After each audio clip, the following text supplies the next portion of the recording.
बिस्मिल्लाहिर्रहमानिर्रहीम। अस्सलाम वालेकुम बहनों, भाइयों,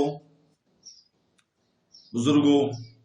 आज हम अब्बासी खिलाफत के चौथे खलीफा अबू मोहम्मद मूसा बिन अल हादी के बारे में अपनी ताज़ा तरीन तालीमी और मालूमाती वीडियो के साथ पेश कर रहे हैं। इनके दौरे हुकूमत के अहम वाक़यात और खदमात को बयान किया जाएगा और इस्लामी तारीख के एक अहम रुकन और रहनुमा के बारे में दिलचस्प बसीरे से पर्दा उठाया जाएगा। चाहिए आप तारीख के शौकीन हों या एक तालिब इल्म, ये वीडियो खिलाफत अब्बासिया के बारे में आपके इल्म और समझ में इजाफा करेगी। इल्म को फैलाने के लिए इस वीडियो को पसंद करने और दूसरों के साथ शेयर करना ना भूलें। अबू मोहम्मद मूसा बिन अब्दुल अल मदी अल हादी, जो अपने लक़ब अल हादी के नाम से मशहूर हैं, चौथे अरब अब्बासी खलीफा थे, जो अपने वालिद अल महदी की जानशियान हुए और 169 हिजरी से 170 हिजरी तक अपनी वफात तक हुकूमत करते रहे। इसका मुख्तसर दौरे इक़्तिदार अंदरूनी इंतशार और अपनी माँ के साथ इक़्तिदार की कशमकश के साथ खत्म हुआ। अल हादी 764 में पैदा हुए। इनके वालिद अल महदी थे और अल खज़रवान बिन्त अता दोनों खलीफा मूसा अल हादी और हारून रशीद की वालदा थी। इनका एक और बेटा था जिसका नाम ईसा इब्न महदी था और एक बेटी थी जिसका नाम बनुका या बनुजा था। इनकी वालदा अल खज़रवान मक्का में पैदा हुई और जोरिश में परवरिश पाई। इनके दो बहनें थीं, सलसल बिन्त अता और इस्मा बिन्त अता, और एक भाई अतरफ बिन अता। वो अल महदी की पसंदीदा बीवी थी। अल महदी ने दफा और नज़्म नस्क़ के अहम अमूर में इससे मशवरा किया और अफसरान और उलमा दिन रात इसके दरवाजे पर जाते थे कि वो खलीफा से जो कुछ चाहते हो इसके जरिए हासिल करें, और अर्ज करने वाले इसके दरवाजे के बाहर कतार में खड़े हो गए और वो बाजार की तरह खचा खच भरा हुआ था। अवामी और सियासी जिंदगी में खज़रवान का असर और रसूख इसकी शौहर के दौरे हुकूमत में मुदाखलत करने वाले और फैसला कुन मुदाखलतों से इसके दो बेटों के दौर में ज्यादा ताकतवर और वसीतर होता चला गया। अल हादी के कई सतीले भाई भी थे। अब्दुल्ला, इब्राहिम, मंसूर, अली, अब्दुल्ला इसकी सौतीली बहनें भी थी। अब्बासा इनकी बड़ी सौतीली बहन थी।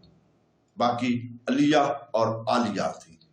अल हादी अल महदी और ज़फ़रून के बड़े बेटे और हारून रशीद के बड़े भाई थे और अपने वालिद के बहुत प्यारे थे।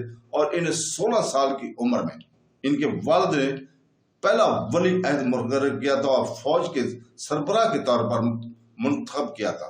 अपनी मौत से पहले अल महदी ने अपने दूसरे बेटे हारून रशीद को अपना जानशीन बनाने की हमायत की, जिसने इसे 779 और 781 में मुत्तहिद फौजी मोहम्मद पर लेकर इसे अगला खलीफा बनाने की तरबियत दी। जैसा कि इसके अपने वालिद ने इसे तैयार किया, लेकिन वली अहद के लक़ब इसकी बाज़ाब्ता मुंतकली से पहले ही इंतकाल हो गया। जिक्र करते की जरूरत नहीं है, इनकी वालदा खज़रवान ने अल महदी के इन ख्याल में ड्राइव पर हरदार दिया किया और साथी थी मुतबादल के तौर पर रशीद एक जनरल था और हो सकता है कि वो अपने वालिद के साथ अपने बेटे की तरबियत और इसे अंजाम देने के लिए जंग में गया हो। तो दोस्तों, अरादे से कता नजर 785 में अल महदी अपने बेटे हारून के साथ एक मुहिम के दौरान मर गया। वो अपनी वालदा को इतला देने के लिए वापस बगदाद पहुंचा। अल महदी के बेवकत मौत पर खज़रवान ने हालात पर काबू पा लिया। इसने इक़्तिदार के वार मुंतकली को यकीनी बनाया और अपने बेटे की जानशीनी को यकीनी बनाने के लिए इसने वजीरों से मुलाकात की और इन्हें हुक्म दिया कि वो फौज की उजरतें अदा करें ताकि अमन अमान कायम हो सके। और फिर इसने इनके बेटे की बैत कर ली, जो कि इनके खलीफा के तौर पर गैर हाजिरी और अल महदी बगदाद वापस आने तक सब कुछ साथ रखा। अल हादी 25 साल की उम्र में खलीफा बने। वो अब तक अब्बासियों और हुकूमत करने वालों सबसे कम उम्र खलीफा تھے۔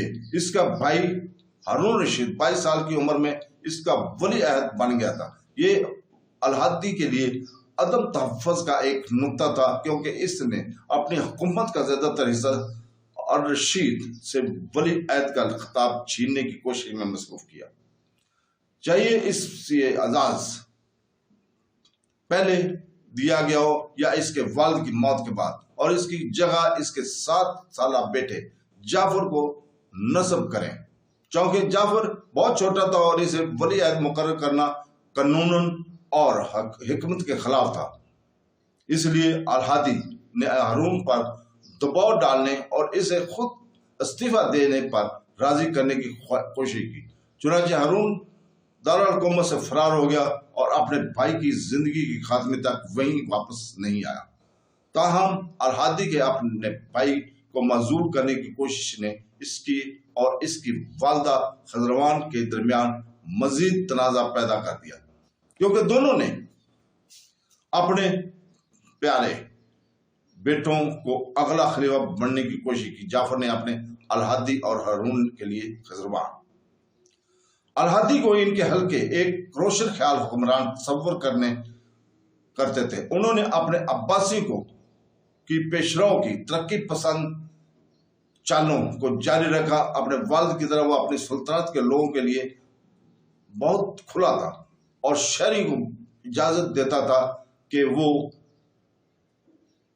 اپنے محل میں کسی وقت بھی آ سکتے ہیں۔ تو دوستو، الہادی سیدوں اور شیعوں کے ظلم و ستم کے لیے بھی بدنام تھا۔ تو دوستو، اندرونی تنازعات کی بھی کوئی خواہش نہیں تھی۔ الہادی المہدی کی بے وقت موت پر ان کی والدہ ہارون نے مبینہ طور پر سیاست میں مشغول رہنے کی خواہش ظاہر کی، کیونکہ وہ المہدی کے دور میں اس کی عادی ہو چکی تھی۔ خضروان اپنے بیٹے پر غلبہ حاصل کرنا چاہتی تھی اور ریاستی امور پر تبادلہ کیا۔ وہ اس الہادی سے مشورہ کیے بغیر فیصلہ سازی پر اجارہ داری کرتی نہیں۔ اس نے پہلے جیسا برتاؤ کیا۔ المہدی کے دور میں لوگ اس کے دروازے سے آتے جاتے تھے، اس کے معاملات سے بالکل بھی مشورے کیے بغیر حکم دینے اور منع کرنے کا معاملات میں مکمل اختیار رکھتے ہوئے، جیسا کہ اس نے پہلے اپنے والد کے ساتھ کیا تھا۔ تو دوستو، اللہ تعالی ہمیں قرآن پڑھنے اور تفسیر پڑھنے اور اس کے اوپر عمل کرنے کی توفیق عطا فرمائے۔ آمین ثم آمین۔ اللہ حافظ۔